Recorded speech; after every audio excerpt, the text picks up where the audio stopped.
Can you walk in and check your hat and get a hat check? And then when you come back to get your hat back, they hand you another hat check? Can you wear the hat check? Obviously not. So obviously the note is not the dollar. All it is the promise to pay $1. Does everybody understand that? And what has happened over a long period of time in custom and uses is the people have been hoodwinked into thinking that they have money, dollars. There are no dollars. Dollar is a unit of measurement. Which brings up a very famous case, the case of Montgomery Wards versus Eugene Glacier. For those of you who want to order the case, we'll be happy to give you the court case numbers. Let me take this off so it doesn't reflect too much. This is a very famous case, okay? The docket number is 82-002087. This is before the Honorable District Court of 52nd 3rd District Court. The judge of the record was the Honorable James P. Sheehy. Okay? Now, I'll give you a little synopsis of this case. What happened in this case? Did everybody get the court number first, though? 82-002087. Alright, now, what happened in this case, to make a long story short, this gentleman's wife got a little mad at him and decided to take his credit card and go out and charge to Montgomery Wards from the front door to the back door, and he ran up quite a large sum of debt. The matter got, of course, Montgomery Wards wasn't going to take it back. You bought it, it's yours, you got it. Now, they went to court and came up before the famous Judge James P. Sheehy of 52nd 3rd District Court, who, by the way, is a very excellent judge, very knowledgeable, very a decent man, a kindly man. He's pretty serious business, though. If you're screwing around, he's going to hammer you, but most of the time he's quite congenial and kind of a lot of fun, too. But it came up before his court, and up jumped the devil in the deep blue sea, and they're starting to argue, and the judge is saying, well, let me ask you a question. He said, did you get a credit card? He said, yeah. So you signed for the credit card? He said, yeah. He said, you gave the credit card to your wife? He said, yeah. He said, here's the bill. You pay. He says, okay, Judge, now let me explain something to you. You told me that the judgment is for this amount. Is that right? And I'm asking you, and you told me it's this many dollars, and I'm asking you for a determination of the dollars. What dollars? He said, sir, you can interpret it any way you want. You can make it frankincense or myrrh. I don't care. I don't care if you don't even pay this judgment. I'll tell you what, don't pay it. There's a lot of documents in the basement, they never pay them. He says, don't pay it, we'll just take judgment against you and we'll attach it, you know, whatever we need for writs of attachment, and we're going to collect on this debt.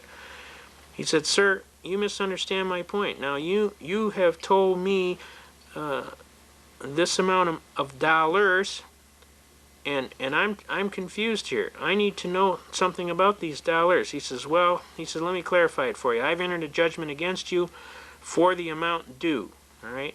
He said, yes, sir, but if I ask you for a pound of something, you're going to say a pound of what? And if I ask you for a gallon of something, you're going to say a gallon of what? And if I ask you for a foot or a yard of something, you're going to say a foot or a yard of what? Now you're coming to me and telling me dollars, and I'm asking you dollars of what? Because dollar is a unit of measurement. He said, you can make it anything you want. Tell you what, make it coffee beans. Now at that instant, the Montgomery Wards attorney came to a half rise and he went, Your Honor, Your Honor. There was 40 of us plus in the court, and we sat there and all we could do was go, because we realized instantly what this judge had just did. He had made a determination of the substance of the money of account of the United States government pursuant to coffee beans. With great courage, the Honorable Judge James P. Sheehy had made a determination that the substance of the money of account of the United States government was coffee beans. That's what we told the Wall Street Journal and all the newspapers and television stations that would listen. He was most upset about that. Instantly, the judge looked across the room. We're all sitting with our jaw on the ground.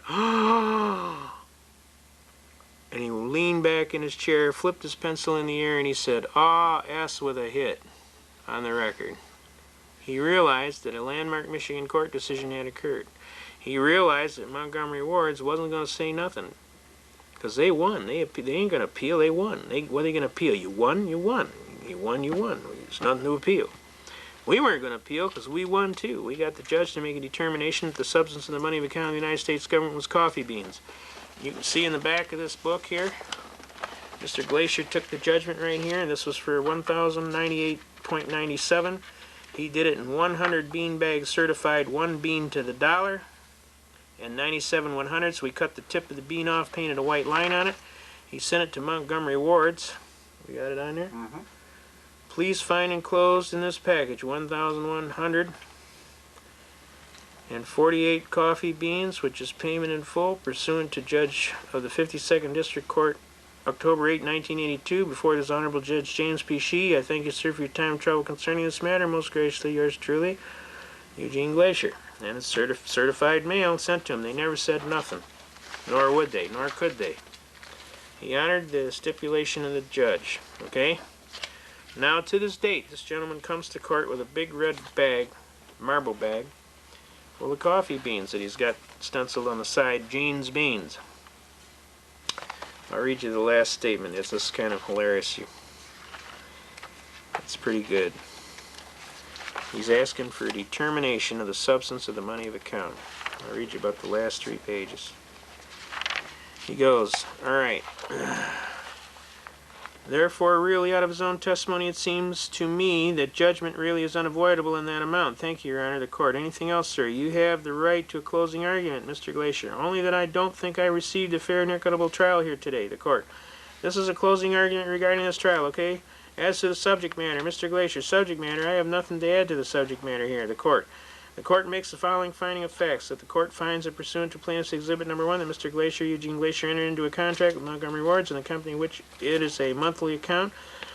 2, pursuant to Plaintiff's Exhibit Number 2, that the account was used by probably 95-99% of the time of the purchases by his wife while they were married. Number 3, that for testimony of Mr. Davison's unrebutted testimony, Mr. Davison, the balance owing on the account is $1,098.97.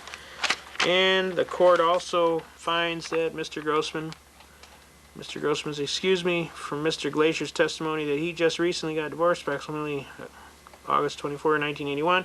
In that divorce proceeding, he accepted the liability on this account as between he and his wife. Based upon the information, the court makes a conclusion of law that Mr. Eugene Glacier, the defendant, this matter owes Montgomery Ward $1,988.97. Court finds a judgment in favor of plaintiff in the amount of plus costs. Mr. Glacier, you have a right to appeal this, and that appeal, I think, is in 15 or 20 days, Mr. Grossman. Mr. Grossman, 20, Your Honor, 21, actually, out of county 23. I think it's 20 all over now, Your Honor, the court. I think it is. It used to be 15 on some cases and 20 on others, and I could never keep it straight, but I think it's 20. You have a right to appeal in 20 days. If you appeal, let me explain to you how you do that. You have the file with the court, with the circuit claim of appeal. Are those the ones that are marked by the way those exhibits? Mr. Grossman, oh yes, sir, Your Honor, that's right. The court. We better keep those. You can give him a copy of the other ones. By the way, you can file a claim of appeal with the circuit court in this court. You also make a request to the court stenographer for a copy of the record. A copy of the record must file within a certain amount of time. That you can tell you must file, as I say, a claim of appeal, and then you have a certain number of days after that to file your appeal. Okay, claim of appeal is nothing more than a little form. I hereby claim appeal. Okay, so but the court clerks can give you more information. But if you don't file an appeal within 20 days, you've lost your right for an appeal. Any other questions before the court recesses? I'd still like to have a motion for a more definite statement. Dollars of what? Do I owe the court dollars of what? The court has made it. Now this is after he had already told him dollars of what before, and the judge told him frankincense and myrrh, and then he kept hammering away at this dollars of what, and then the court lost its cool. The court has made a judgment of $1,098.97, and however you interpret that, sir, if you want that in coffee beans, that's okay with me, really. Okay, thank you much. And at that point, we all went, ah.